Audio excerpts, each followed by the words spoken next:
Salut! Bon, je sais ce que vous vous dites. Elle a été chez le coiffeur! Et oui, j'étais chez le coiffeur parce que c'était beaucoup plus abordable pour moi les prix ici en Italie plutôt que les prix en Hollande ou en France. Parce que ici j'ai payé 70 € pour couleur, coupe, brushing, tout ça. En Hollande, c'était dans les 300 balles et France à chaque fois c'est 150 balles parce que j'ai les cheveux longs, enfin bref. Pourquoi vous êtes là aujourd'hui et pourquoi je suis là aujourd'hui? C'est parce qu'il y a un temps de merde ici. Donc voilà, on a ce bon gros temps bien dégueulasse, là, venteux et tout. On a eu la tempête cette nuit. Mais moi, ce temps, je le trouve génial. Non pas parce que ça me rappelle la Hollande, parce que la Hollande ne me manque pas du tout. Mais parce qu'il y a un endroit où j'adore aller quand c'est venteux et nuageux, c'est Polignano a Mare, avec mon bon accent français, Polignano a Mare. Polignano a Mare. Je sais pas où ils mettent l'accent. Polignano a Mare. Oui, c'est plutôt ça, je pense. Et donc je vais vous emmener là-bas. C'est un endroit qui est ultra instagrammable. Vraiment, quand on parle des Pouilles, il y a toujours les photos de Polignano qui sortent à foison et tout, et c'est magnifique. Et le meilleur temps, moi je trouve, pour y aller, c'est quand il y a du vent et quand c'est genre un peu déchaîné et tout. Et donc c'est là qu'on va aller aujourd'hui.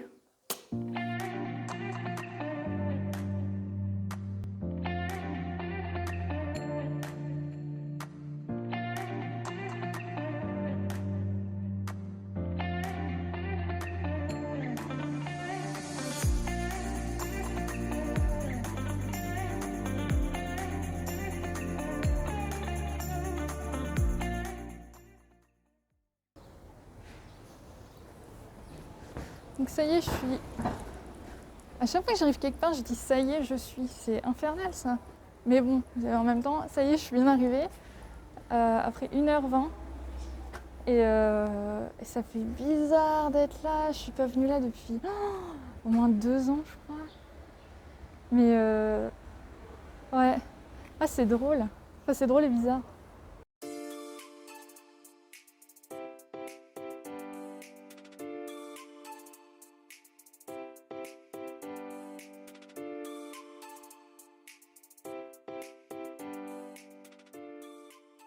Le temps de prendre le train, en fait, il a commencé à faire beau et il n'y a plus trop de vent. Donc je sais pas vraiment ce que ça va donner, là, le bord de mer. Mais bon. Faut savoir à la base que Polignano a Mare, c'est une citadelle grecque qui a été construite à 20-25 mètres de hauteur sur des falaises bien abruptes. Comme vous pouvez le voir derrière moi, c'est magnifique! Voilà, et en fait, les trous que vous pouvez voir dans les pans de falaise, c'est des grottes karstiques. Des trous qui se sont agrandis avec le temps. C'est dommage parce que la mer là n'est pas déchaînée, mais c'est tellement magnifique, c'est trop beau.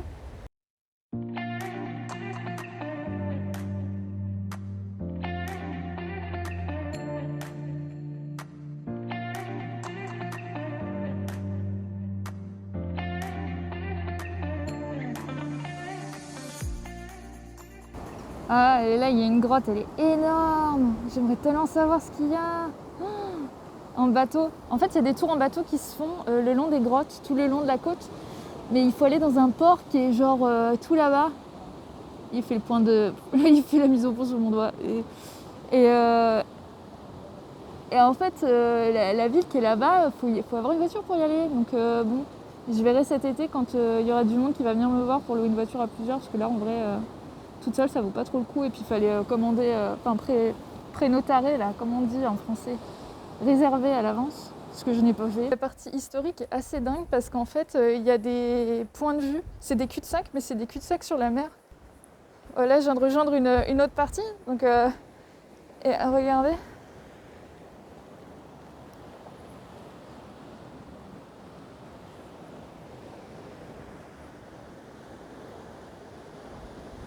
C'est exceptionnel. Enfin, vraiment, c'est génial.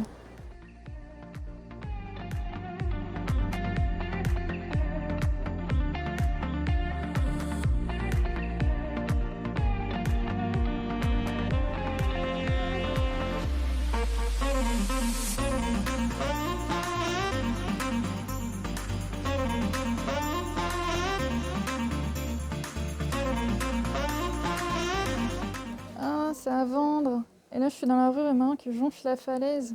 Ça veut dire que eux, là, ils ont vu sur... Oh, je vais regarder sur Internet. Ah oui, au fait, les bars et restaurants ont enfin réouvert. Les musées aussi. Pour ceux qui n'ont pas été transformés en centre de vaccination.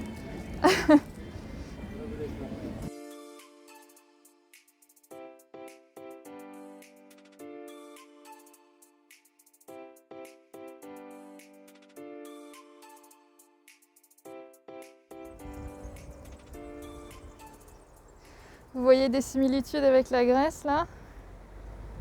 C'est normal. Je ne suis pas une très bonne pédagogue, donc je vais essayer de faire au plus simple. Alors, par où commencer, putain. Il faut savoir que la présence grecque dans le sud de l'Italie, elle est là depuis au moins le Xe siècle avant Jésus-Christ. On a des traces en Sicile qui attestent qu'on avait déjà des échanges de pratiques, etc. Qui, dans une deuxième vague de colonisation au 8e, 7e siècle avant Jésus-Christ, s'est accentuée. Donc là, on a donc l'apparition des colonies en Sicile, notamment Naxos, qu'on retrouve d'ailleurs en Grèce. Et pour le sud de l'Italie, donc les colonies principales, on va retrouver Syris, Tarente, Metaponto, sur lesquelles je travaille. On retrouve des villes qui ont été créées postérieurement, comme ici Polignano, aux alentours du 4e siècle avant Jésus-Christ, donc après la deuxième grosse vague de colonisation. Et après cette deuxième grosse vague de colonisation, on n'a pas eu un arrêt des échanges et des interactions entre populations. On a notamment des traces de matériel italiote en Grèce, donc des cultures céramiques similaires aux cultures indigènes du sud de l'Italie en Grèce. Donc on voit bien qu'il y a eu des échanges comme ça et des interactions. Maintenant, la question du pourquoi est-ce qu'il y a eu colonisation, c'est l'un des buts du projet pour lequel je travaille. Donc on est 5 archéologues, on a chacun notre fonction. Et je ne sais pas du tout, je m'en vais en fait là. Moi j'essaye de retrouver... là, je crois que je suis allée un peu loin. Où vais-je? Où ai-je? Ah ouais, je suis allée carrément trop loin en fait. Bon, attendez, parce que moi quand je parle... Bon, demi-tour. Je me suis complètement plantée de route. C'est bien, au moins là vous avez le paysage derrière. Du coup. Et donc pourquoi est-ce qu'on a eu colonisation grecque? Et pourquoi l'Italie du Sud? Alors c'est pas pour une raison de proximité, parce qu'ils auraient très bien pu aller ailleurs. Les Grecs ont colonisé vraiment tout le bassin méditerranéen. On a des colonies et des échanges avec l'Égypte. On en a même jusque dans le sud de la France, du côté de Marseille. En Espagne aussi, on a des traces. Ils ont vraiment été partout. Mais le sud de l'Italie, ça a été vraiment leur chouchou. Et je pense que vous vous en doutez un peu, c'est parce qu'on retrouve des similitudes qui sont quand même assez importantes au niveau des critères pédologiques, géologiques, et au niveau de la faune et de la flore.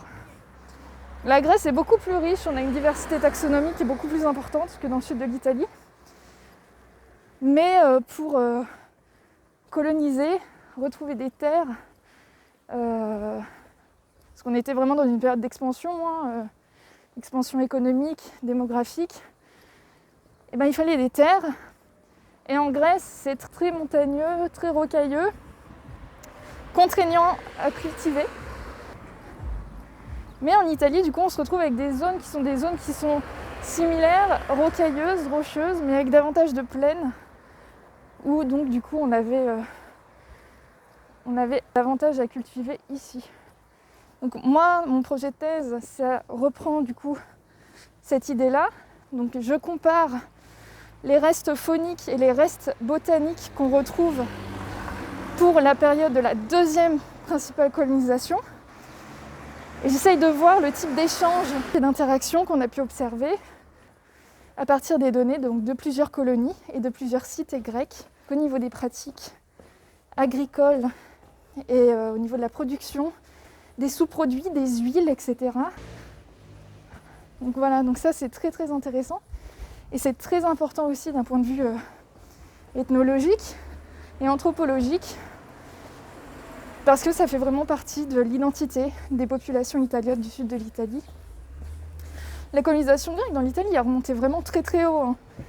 On a des traces jusque Pithecuses, on a des traces jusque vraiment dans l'extrême nord de l'Italie. C'est vraiment incroyable. Donc c'est pour ça qu'on aime à penser que c'était pas forcément un rapport de force. C'était pas une colonisation comme nous on l'entend pour le 19e siècle, mais bien des échanges progressifs qui se sont accentués, notamment par le fait qu'on avait déjà des traces au Xe siècle. Voilà. Je pourrais en parler des heures, parce que ça fait 3 ans que je travaille dessus, mais je vais m'arrêter là. Voilà, c'est là que moi je voulais aller, en fait, sur cette terrasse rocheuse qu'on a ici, on a un point de vue magnifique, et en fait j'ai envie d'aller voir si on n'a pas des fossiles.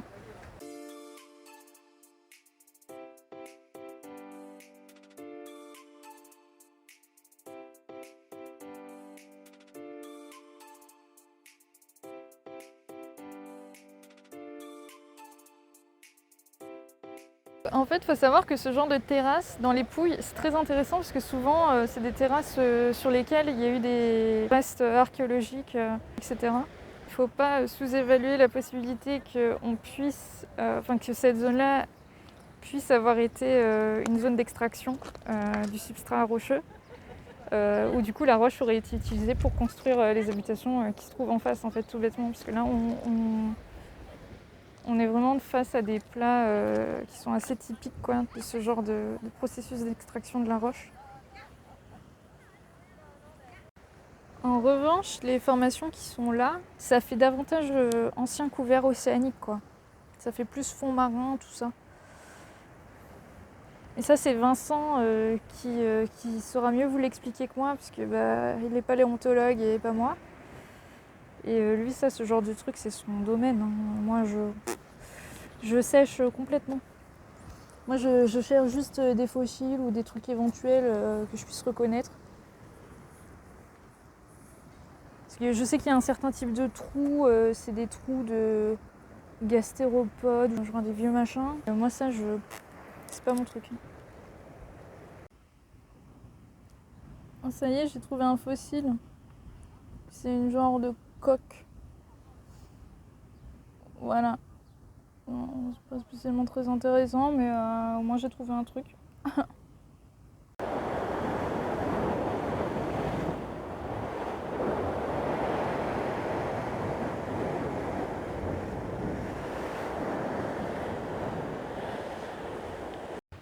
Mais il me semble de mémoire qu'il y a les compétitions Red Bull là, de plongeon qui sont faites ici.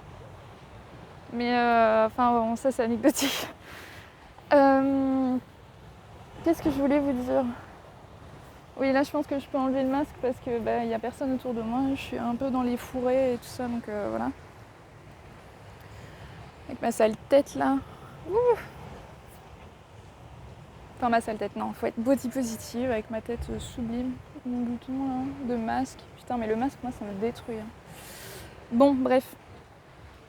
Information pour ceux que ça intéresse. Comment est-ce qu'on en vient à devenir archéologue? Ça dépend de tout un chacun. Il n'y a pas de parcours bien défini. Moi, j'ai un parcours très atypique dans le sens où j'ai été d'opportunité en opportunité. J'ai pas eu un parcours vraiment... j'en ai chié, mais on va dire que ça a payé et ça a payé au bon moment. Et ça tout du long. Dans mon cas, j'ai eu un parcours d'études assez hétérogène. Je suis diplômée en art appliqué, en design de produits, en histoire de l'art, en archéologie et en archéologie environnementale. Moi, mes études, ça a vraiment été un parcours en entonnoir. Je rejoignais une discipline pour nourrir une curiosité que je pouvais avoir pour un domaine donné et une fois cette satiété obtenue, j'allais dans une autre discipline où j'avais davantage de questions jusqu'à trouver un domaine qui me correspondait. Donc en sortie de master en archéologie, souvent il y a beaucoup d'abandon, il y a beaucoup de chômage aussi. C'est très compliqué l'archéologie, il y a peu de travail parce qu'il y a peu de financement. Moi dans mon cas, la solution ça a été l'expatriation. Je suis partie de France après l'obtention de mon master. J'ai candidaté pour un doctorat où ils cherchaient quelqu'un au sein de ce projet-là. C'était une annonce qu'ils ont postée et qu'ils ont envoyée dans toutes les universités à travers le monde, dont moi j'ai eu écho grâce à mon ancien tuteur qui m'a dit « Tu devrais regarder, ça correspond avec ce que tu as fait en master, ça pourrait t'intéresser ». Puis j'ai ouvert son mail évidemment, j'ai regardé la pièce jointe et là j'ai compris en fait que si je saisissais pas cette chance, mes recherches que j'avais faites en master, en fait le parcours recherche que j'avais engagé, et ce serait impossible pour moi de retourner dans la recherche et de travailler sur ce sujet-là, donc la colonisation grecque, parce qu'il y aurait déjà quelqu'un en fait dans ce domaine. Donc ils ont reçu 200 candidatures, ils en ont retenu 32. Et donc sur les 32, j'ai été prise. Et ça me fait drôle en fait à chaque fois que je reviens ici parce que je pense que bon nombre d'entre vous le connaissent, que ce soit dans le milieu de la recherche ou dans la vie de tous les jours, cette espèce de syndrome de l'imposteur, ou même quand on a des opportunités, qu'on les saisit, qu'on s'arrache la gueule pour les avoir, on va quand même avoir cette petite voix qui dit qu'on n'est pas méritant en fait, que si on est là c'est par chance. Je commence à intégrer l'idée que non, je me suis quand même expatriée, je me suis quand même fait chier. Ceux qui me connaissent savent, enfin ceux qui me connaissent bien savent par quoi je suis passée. Mais la récompense au bout, c'est de se dire qu'en fait, ces questions de colonisation grecque dans le sud de l'Italie, ces données botaniques que j'étudie, cette mise en perspective en fait de ces problématiques liées à la colonisation grecque, à travers le monde, en fait, il n'y a que moi qui travaille dessus. Et ça, c'est génial parce qu'en fait, quand je me balade dans la rue, que j'observe les côtes, que j'observe les pierriers, les oliviers, etc., et bien, le gros du travail qui est fait par ce parcours recherche, par cette thèse, ce sera mon bébé, quoi. Et au final, maintenant, quand je me balade dans des endroits comme ça et dont je connais l'histoire, je suis fière et j'ai envie d'aller au bout, et j'ai envie de continuer au-delà du doctorat, en post-doctorat, en post-doc, parce que oui, du coup, après le doctorat, il y a des contrats post-doctoraux, et après les contrats post-doctorat, si on a de la chance, on peut devenir assistant de recherche ou professeur des universités. Après, il y a le poste de maître de conférence, où là, on fait de la recherche, on fait un peu d'enseignement, mais c'est surtout de la recherche. Mais bon, je ne vais pas partir là-dedans, parce que là, après, on n'est pas rendu. Mais voilà. Dis-vous que chaque doctorant n'est pas un étudiant lambda qui a décidé de ne pas grandir. Un doctorant, c'est un jeune chercheur qui doit encore faire ses preuves parce qu'il n'a pas encore son titre de docteur, mais qui est tout à fait à même de pouvoir débattre et discuter d'un sujet en particulier puisqu'il dédie sa vie pendant 3 ou 4 années de recherche, parfois 5. Il y a des contrats qui sont financés pour 5 ans. Parfois, ça prend une dizaine d'années pour finir son doctorat, donc on a plusieurs années non financées, mais ça, c'est un choix personnel. Moi, dans mon cas, je ne peux pas me permettre ça parce qu'on est 5 dans le projet. On doit tous finir en même temps, sinon c'est pas possible. On est financé par la Commission européenne et par un institut de financement hollandais où on a du coup une date butoir. Mais voilà, donc j'espère en fait que ça vous aide à comprendre que tout est possible dans la vie. Alors je sais que c'est une phrase qui est très bateau. Moi, j'étais pas prédestinée à devenir archéologue. Il y a des archéos qui sont très... qui sont full dans l'archéologie depuis qu'ils sont gamins. Moi, c'était pas le cas. Enfin, avec mes parents, on regardait des documentaires sur l'Égypte sur Arte, etc. J'ai un peu baigné là-dedans, mais c'était pas... Moi, c'était plus un enrichissement éducatif qui m'ont fait mes parents. Mais c'est tout, c'est l'intérêt pour toutes les disciplines qui se trouvent dans l'archéologie environnementale qui m'ont amené à travailler là-dedans. Archéologue un jour, archéologue toujours. Parfois oui, ça se passe très bien et on le reste. Parfois non. C'est lié notamment aux problèmes de poste en fait. C'est comme ça partout. Et voilà. Bon alors évidemment la rigueur et le sérieux scientifique sur ma chaîne YouTube, on n'y est pas du tout. Là on est sur une chaîne vacances quoi. Je suis comme si j'étais avec les copains. Donc forcément on est à la cool, on fait des petites blagues, machin. Et il faut se détendre un peu dans la vie. Parce que c'est vrai que je pourrais vous faire des formats de vidéos où voilà, je vous raconte mes recherches et tout. Mais non, parce que moi je travaille là-dessus H24 en fait. Donc quand je fais des vidéos et que j'ai envie de vous montrer un peu ce que je vis, ce que je fais, c'est vraiment à la cool, c'est en disant des conneries. Voilà. Donc faut dissocier l'archéologue de la personne. Là, je vous parle un peu de mes recherches, de la colonisation, etc. Mais enfin, vraiment, c'est présentation du dimanche, hein, c'est beaucoup plus compliqué. Mais j'ai pas envie de partir dans les détails parce que bah, déjà, c'est le week-end. Donc moi, je suis en week-end aussi. Et puis ensuite, j'ai pas envie de vous assommer simplement, quoi. Mais là, par contre, sur ma chaîne, je prends pas la parole en qualité d'archéologue, en mode je vais vous faire une démonstration. Pour ça, il y a la chaîne de Thomas Laurent qui est très bien, qui est beaucoup plus structurée que ma chaîne, qui se barre en cacahuète et qui est en mode Club Med, hein. Voilà.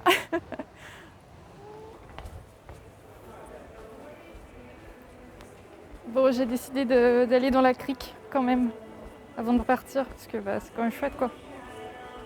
Première fois que je vais à la mer. Vraiment, genre à la mer depuis que je suis là, donc je suis contente.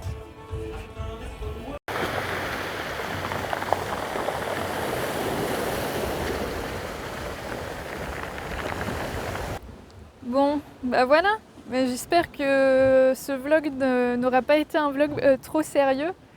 Moi, en tout cas, ça m'a fait plaisir de pouvoir éclairer vos lanternes. Et du coup, je vous dis à la prochaine. Je fais des bisous. Salut! Et là, je suis en train de regarder les prix du coup de l'appartement que j'avais vu tout à l'heure. Je l'ai trouvé sur internet, il est à 235 000 € pour 92 mètres carrés. Bah, c'est pas pour demain, hein.